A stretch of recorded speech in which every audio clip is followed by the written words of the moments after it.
Assalamualaikum warahmatullahi wabarakatuh. Salam sejahtera, selamat pagi anak-anak. Kembali lagi bersama saya Walter Gideon, pengajar matematika kalian dari SMK Tridaya Jakarta. Selamat bergabung di MGMP Jakarta Timur 2. Kali ini kita akan membahas tentang vektor.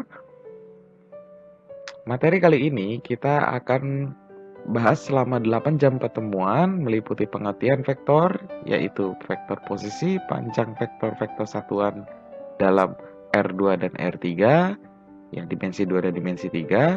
Selanjutnya menentukan sudut antar dua vektor, dan terakhir aljabar vektor, kesamaan vektor, penjumlahan, perkalian dua vektor. Lalu untuk penilaiannya, jangan lupa paling banyak adalah pengamatan harian dan ulangan harian. Nah, anak-anak dituntut aktif untuk absensi dan keaktifan setiap pengumpulan tugas-tugasnya. Untuk bertanya juga kita akan menilai. Untuk sumber belajar, selain dari buku Depdiknas, kalian juga bisa ambil dari YouTube ya, sumber-sumber belajar lainnya agar kalian lebih mudah memahaminya dan sebagai pengayaan kalian. Baik, sebelum mulai pelajaran, kita berdoa menurut agama dan kepercayaan masing-masing. Berdoa dimulai.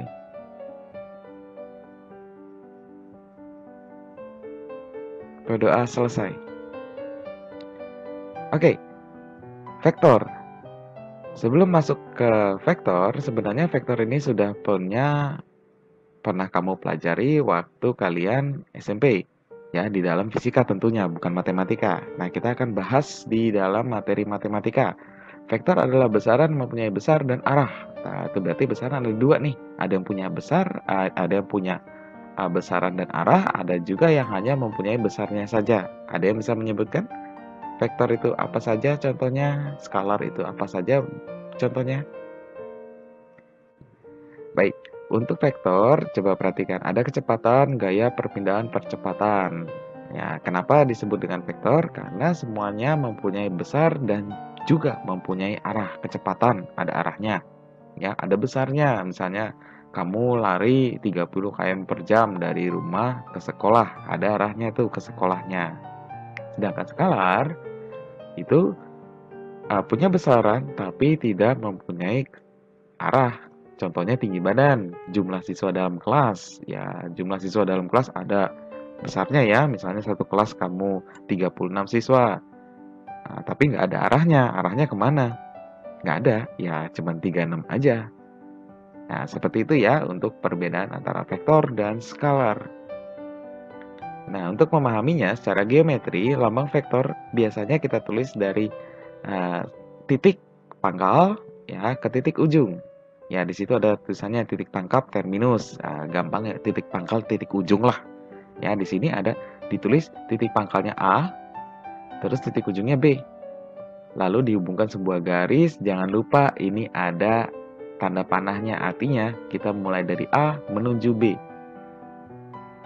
Nah, karena begitu kita tulis untuk vektor hurufnya huruf kecil.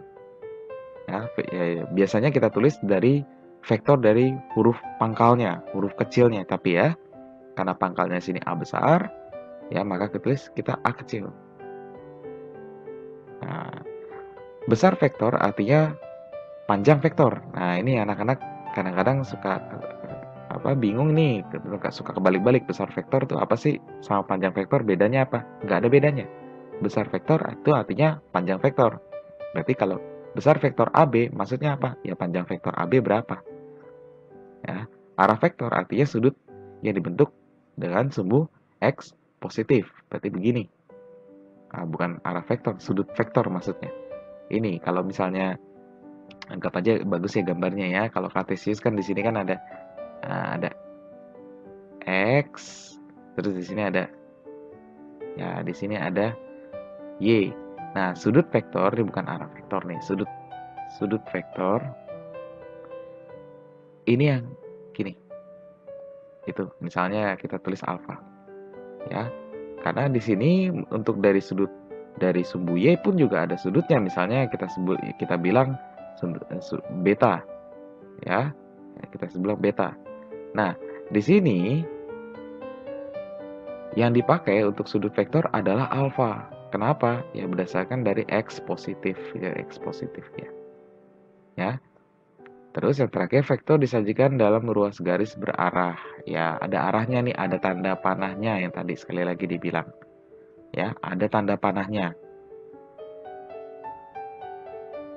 Nah, dalam notasi penulisan vektor, ya pasti ada notasinya ya untuk penulisan vektor ya. Misalnya, untuk notasi penulisan vektor berbentuk kolom. Ya, jadi karena kolom berarti dia ke bawah ya nulisnya ya. Nah, di sini ada U posisi. Nah, ini anak-anak jangan sampai kebalik nih. Ini artinya kalau garisnya di bawah, ini artinya posisi, vektor posisi U. Jadi ditulis vektor posisi U yang ini. Ya, kenapa nih garisnya di bawah? Ya, nanti kita pelajari lah maksudnya apa sih vektor posisi. Tapi artinya di sini kita akan membahas bentuk-bentuk penulisan dalam vektor, notasi vektor. Nah, di sini yang nomor satu sama nomor 2 ini kita sebut dengan penulisan secara komponen.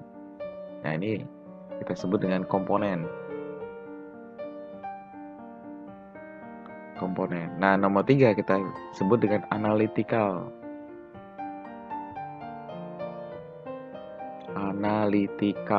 Ya, harapan saya tulisannya kebaca ya. Analitis lah istilahnya lah, kalau bahasa kitanya analitis. Nah, kalau komponen ada yang namanya kolom sama baris. Bedanya di mana? Coba perhatikan, kalau kolom dia ke bawah nulisnya ya. Kalau untuk 2 dimensi seperti ini, untuk PQ ini untuk 3 dimensi. Kenapa? Ya ada 3 nih, X, Y, Z. Nah, untuk vektor baris, namanya baris ya berarti nulisnya ke samping nih, ke samping sana. Bukan ke bawah.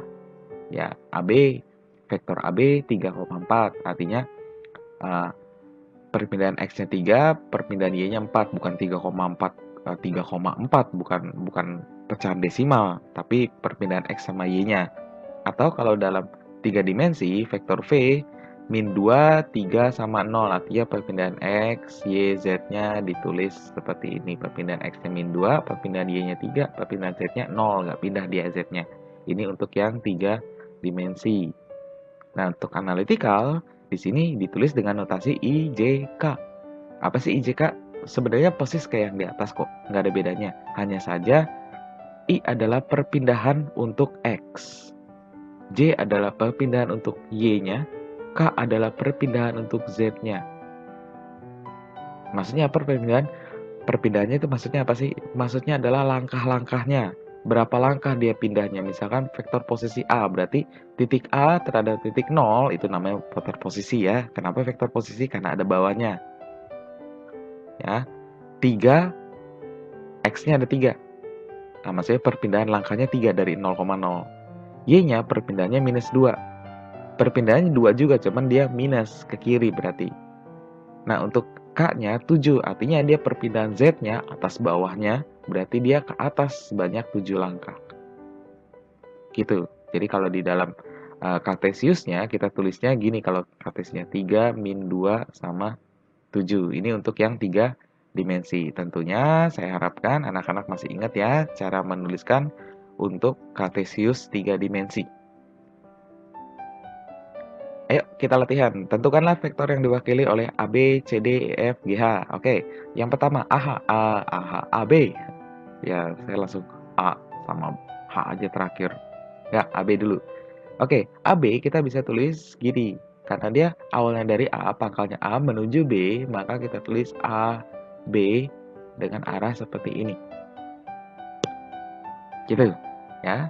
Atau kita bisa tulis A garis. Gitu ya. Oke, yang kedua CD. Nah, coba perhatikan. Sebenarnya kalau kita ngelihat dari secara kasat mata, sebenarnya CD gini nih. Cuman ingat arahnya itu bukan dari C menuju D, tapi dari D menuju C. Ya, jadi tetap kita tulis CD gini, cuman minus. Kenapa minus? Ini yang menentukan, minus itu yang menentukan arah dari vektor kalau di sini. Kalau di dalam vektor, minus itu menentukan arah. C ke D atau dari D ke C. Jadi kalau minus, ini dari D menuju C, ini kan. Atau kadang-kadang kita bisa bilang minus C. Gitu. Kalau dari D, boleh nggak saya nulisnya dari D? Boleh nggak masalah. Kalau begitu anak-anak tulisnya gini, DC. Kalau gini nggak usah pakai minus. Kenapa? Ya benar. Dari mulai D menuju C. Dari mulai D menuju C. Ini udah benar ini. Cuman kalau dari C ke D, nulis yang pertama ini, jangan lupa dilihat ditambahin tanda minus. Gitu ya, untuk penulisan minus vektor dalam vektor. Jadi ingat sekali lagi, minus dalam vektor itu artinya kebalikan dari arahnya. Nah, sekarang EF. Dari E menuju F, arahnya benar? Oke, berarti kita tulisnya gini. Atau E kecil, begitu. Sekarang GH. Nah, ini juga nih. Nah, normalnya kan GH gini. Karena dia menuju dari H menuju ke G, berarti kita tulis minus. Ya, karena di sini kita tulis GH, harusnya G menuju H, tapi ternyata vektornya dari H menuju G. Ya udah kita tulis minus atau kita sebut G ini. Ingat ya, kalau begini, kalau untuk penulisan seperti ini, G-nya G kecil. Yang tergantung dari si pangkalnya. Ini pangkalnya G, berarti kita tulis G kecil. Ini pangkalnya A kecil. B-nya nggak usah ditulis. Ini H juga nggak ditulis. Oke? Gampang kan? Gampang. Ayo kita lanjutkan.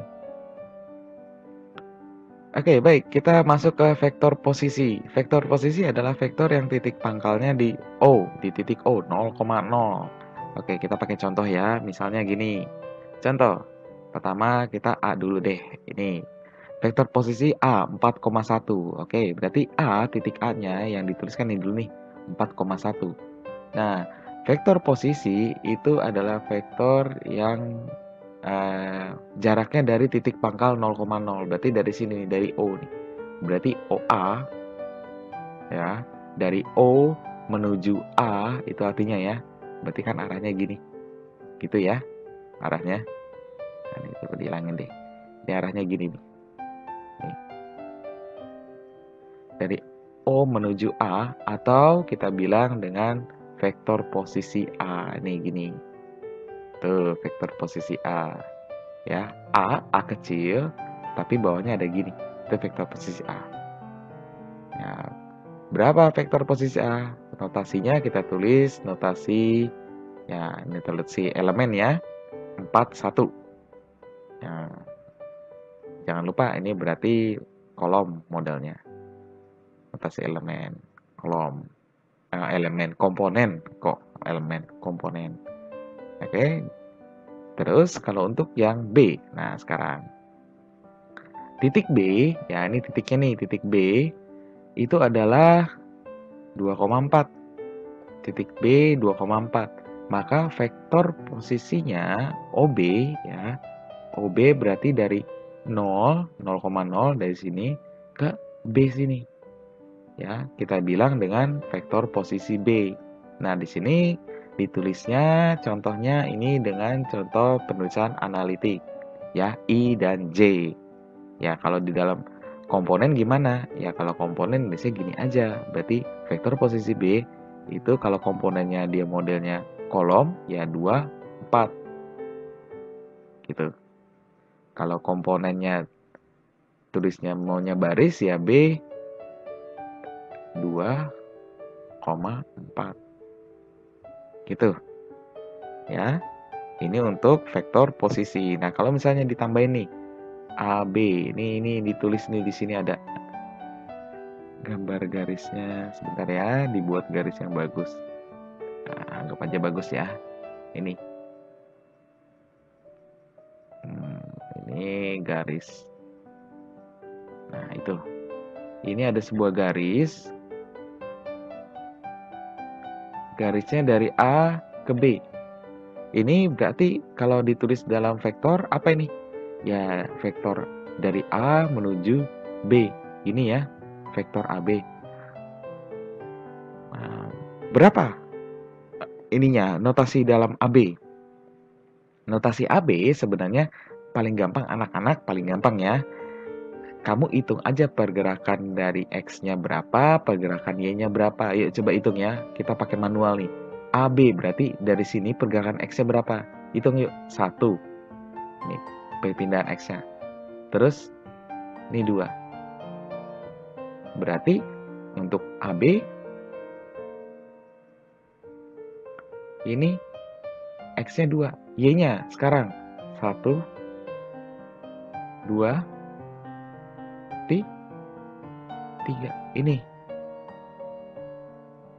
Nah, itu komponen dari vektor AB. Cuman kalau mau hitung manualnya gimana? Hitung secara vektornya. Jadi gini, coba perhatikan vektor AB ya. Itu kalau OA, vektor OA, nah, dari O ke A nih. Ini misalnya kamu nih. Ini kamu dari sini. Ini kamu dari sini mau cek ke A sampai sini. Ini kamu. Terus udah sampai A, kamu jalan ke sana. Ini kamunya di sini. Berarti kamu dari O ke A ditambah ya dari A ke B, berarti kan AB. Itu sama aja kamu dari sini langsung ke sini, ya enggak? Ya, langsung ke sini. Ini kamunya. Ini kan sama nih. Nah, dari sini langsung ke sana apa namanya? Ya, OB. Itu kan sama tuh. Gitu ya. Berarti OA itu tadi apa sih? Ya, vektor posisi A. Terus ini AB. Yang ini vektor posisi B. Kalau mau cari AB-nya doang, diapain? Ya, dipindahin aja A-nya ke sana. Oke, berarti B, vektor posisi B dikurangin vektor posisi A. Vektor posisi B berapa? Tadi nih, 24. 24. Vektor posisi A, ini, 41. 41. Nah, sekarang kita tinggal kurang-kurangin aja. Jangan lupa, X sama X, atas sama atas, bawah sama bawah. 2 kurang 4. Oh, minus 2 dia. Terus 4 kurang 1. Oh, 3. Nah, inilah vektor AB. Min 2 sama 3. Oh ya, ini 2. Kita salah nih, 2 aja. Kenapa salah? Karena dia ke kiri nih. Geraknya ke kiri. Kalau 2-nya positif, dia geraknya ke kanan. Ke sini nih. Tuh, ke sini, ke kanan. Karena kita geraknya ke kiri, jadi jangan positif. Tapi, ini nggak ada ya. Tapi negatif. Berarti ini ditambahin ini. Jangan 2 aja, tapi minus 2. Nah, ini minus 2. Nah, itu. Kan sama nih sama ini. Atau kalau di dalam analitik, kita tulisnya minus 2i tambah 3j. Gampangnya ke kiri 2 langkah, ke atas 3 langkah. Ingat ya, I itu adalah pergerakan X, J adalah pergerakan Y. X berarti kanan kiri, J berarti atas bawah. Jadi kalau minus 2 berarti 2 ke kiri. Kalau plus 3, 3 ke atas. Oke? Oke, gampang. Nah, selanjutnya panjang vektor. Kita bahas dulu di dimensi 2, panjang vektor. Sebenarnya panjang vektor itu prinsipnya yang harus kamu kuasai adalah Pitagoras. Ya, kenapa sih Pitagoras? Karena sebenarnya kita mau mencari sisi miring dalam sebuah segitiga. Maksudnya gimana? Coba perhatikan ini. Di sini panjang vektor ya besar vektor AB ya panjang, jangan lupa ya, panjang vektor sama besar vektor ini dua hal yang sama. Ini nggak ada bedanya nih. Ini sama nih, panjang vektor sama besar vektor. Panjang vektor AB kita tulisnya begini. Ada ini lambang apa sih nih? Mutlak. Ya, kenapa mutlak? Ya, karena arah itu selalu positif. Ya, arah itu selalu positif. Mau ke kiri, mau ke kanan, mau ini, arah itu selalu positif. Kamu jalan dari rumah ke rumah kamu 3 km misalnya. Nggak ada minus 3 km kan? Jarak dari rumah ke sekolah misalnya gitu. Adalah 3 km. Pernah nggak dibilang, berapa jarak dari rumah ke sekolah? Oh, minus 3 km, Pak. Nggak ada ya. Selalu positif ya. Arah itu selalu positif. Makanya di kita buat mutlak. Oke. Nah, untuk menghitungnya gimana? Ini prinsipnya kamu menggunakan teorema dari Pythagoras. Ya, artinya apa sih? Berapa besar pergerakan X-nya dikuadratkan, ditambah pergerakan Y-nya dikuadratkan, inilah kuadrat dari sisi miringnya atau AB. Misalnya, nih kita pakai contoh. Di sini dari titik A, ya, ini ada koordinatnya X1, Y1. Ke titik B, ada koordinatnya X2, Y2. Nah, X1-nya mana sih yang ini? Y1-nya yang ini. Ini X1 sama Y1. Terus X2-nya mana? Ini X2-nya. Y2-nya mana? Ini Y2-nya. Nah, coba perhatikan. Ini kalau AB, ya, panjang vektor AB berarti kamu menghitung ini dari sini ke sini. Ini berapa panjangnya? Gitu. Berarti apa sih kalau kita mau mencari yang miring? Ya berarti kita cari dulu ini pergerakan sisi-sisi datar sama sisi tegaknya berapa. Kuadrat dari yang miring ini itu sama aja dengan penjumlahan kuadrat dari datar dan kuadrat dari tegak. Kan gitu ya Pythagoras ya. Berarti kamu mencari apa? Ya mencari berapa jarak dari sini ke sini. Caranya gimana? Ya berarti koordinat X2 dikurangin koordinat, ya ini koordinat X1. Nah jangan lupa dikuadratkan. Ditambah pergerakan Y-nya. Y-nya berapa ininya? Oh, dari Y2 dikurangin ke Y. Ya, kurangin ke Y1. Dapat deh yang ini. Y2 dikurangin Y1. Jangan lupa dikuadratkan. Nanti hasilnya ini kita akarin. Dapat deh si AB, dapat deh si ini. Gitu, dapat ininya kalau diakarin. Gitu ya. Oke, prinsipnya mencari panjang atau besar dari vektor, kamu cari Pythagoras, jangan lupa sisi datar sama sisi tegaknya kamu kuadratkan, lalu diakarin. Maka kamu akan mendapatkan nilai atau besar vektor dari AB-nya. Oke, baik. Ada pertanyaan kah? Gampang ya, karena ya, prinsipnya Pythagoras. Oke, kita lanjutkan dengan latihan berikut ini. Oke, seperti biasa, Bapak kerjakan salah satu soal, nanti kamu kerjakan soal lainnya. Oke, Bapak akan kerjakan untuk tentukan besar vektor untuk AB, OA dari sini, O menuju A sini. Oke, OA. OA tadi apa? Kalau dari pangkalnya adalah titik 0, ya vektor posisi A.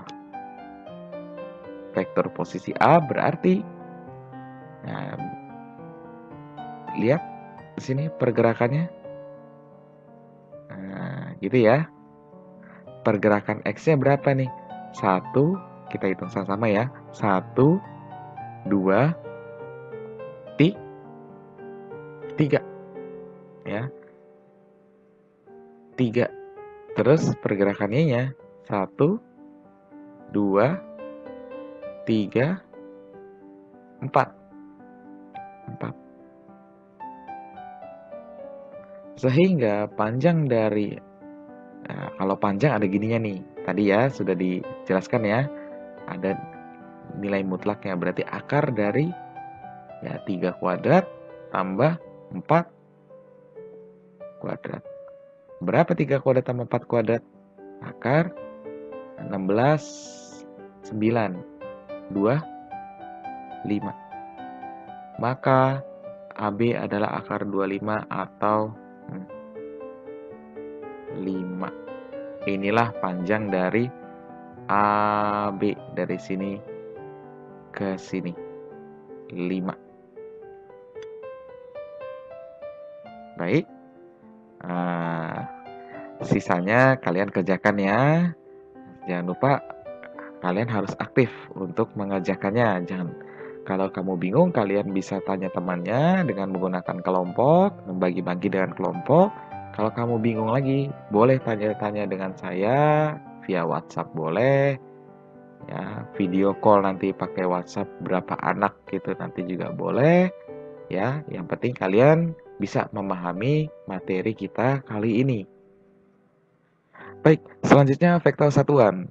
Vektor satuan itu sebenarnya adalah vektor yang mempunyai arah sama seperti vektor aslinya, hanya saja dia mempunyai panjang satu satuan. Misalnya gini, eh, E adalah vektor satuan dari vektor A. Jadi ya misalnya yang tadi kita udah tulis, vektor A tadi kan gini ya. Ya dari contoh sebelumnya, ya, oke. Di sininya A itu kan titiknya 3,4 gitu ya, dari 0,0. Nah, sebenarnya ini vektor dari AB. Vektor A lah tadi yang kita tulis di halaman sebelumnya. Nah, di sini vektor A tadi kita sudah hitung mempunyai panjang. Vektor A itu tadi kita mempunyai panjang 5 satuan. Ya, 5. Panjangnya 5 satuan. Jadi ini 1, 2, 3, 4, 5. Nah, vektor E itu adalah ini. Ya, ini. Yang sini. Sampai sini aja dia.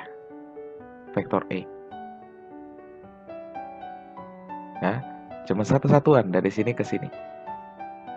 Ini kita sebut dengan vektor E-nya. Ya, dia sebenarnya sama kayak A, ya, arahnya sama dari 0 menuju 3,4, hanya saja dia panjangnya adalah satu satuan. Satu satuan.